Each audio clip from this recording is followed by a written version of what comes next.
नमस्कार, बहुत बहुत स्वागत। कल से लगातार जो आरसीआई डिप्लोमा वाले हैं वो बड़े परेशान हो रहे हैं कि सर जजमेंट क्या है क्या नहीं है। ये सब चीज़ों के बारे में ज़्यादा परेशान होने की ज़रूरत नहीं है।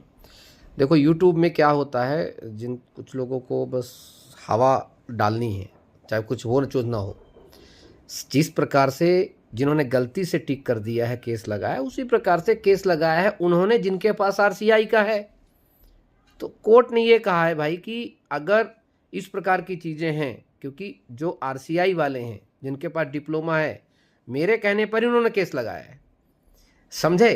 तो पूरा का पूरा जो मास्टरमाइंड जो चल रहा है वो यही बात का है कि भाई जो आरसीआई मेन जो चीज़ है कि आरसीआई जिनके पास है उनको नहीं लिया गया। क्यों नहीं लिया गया? क्योंकि बहुत सारे लोगों ने क्या किया, गलती से उनके पास गलती से टिक हो गया तो उनका नहीं हो पाया। तो घबराने का आवश्यकता नहीं है।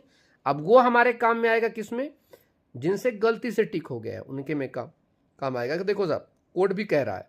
तो अल्टीमेट जो रिजल्ट जो है या कि रिवाइज होगा या कि वो सीधे लेंगे या कि बोनस कट। क्योंकि अभी तक ना तो काउंसलिंग हो रही, इसलिए नहीं हो रही काउंसलिंग क्योंकि बवंडर हो तो गया है।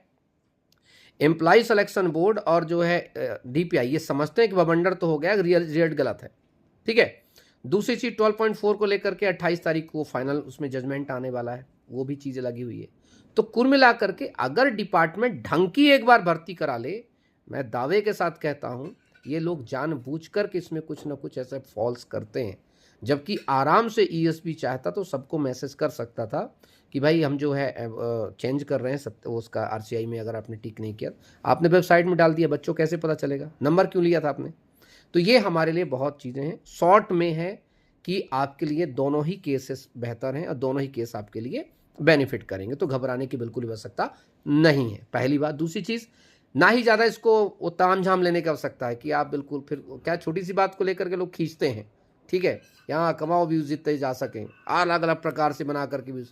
जबकि शॉर्ट इशू है कि आरसीआई जिनके पास है उनका कहना है कि जिनके पास नहीं है उन्होंने लाभ ले लिया, और सच है, ये सच है। तो इसलिए इस संदर्भ में रिजल्ट रिवाइज होने की पूर्ण संभावना, घबराने की आवश्यकता नहीं, दोनों ही केस हमारे फेवर में, ठीक है। Thank you so much. जय हिंद, जय भारत, बाय बाय।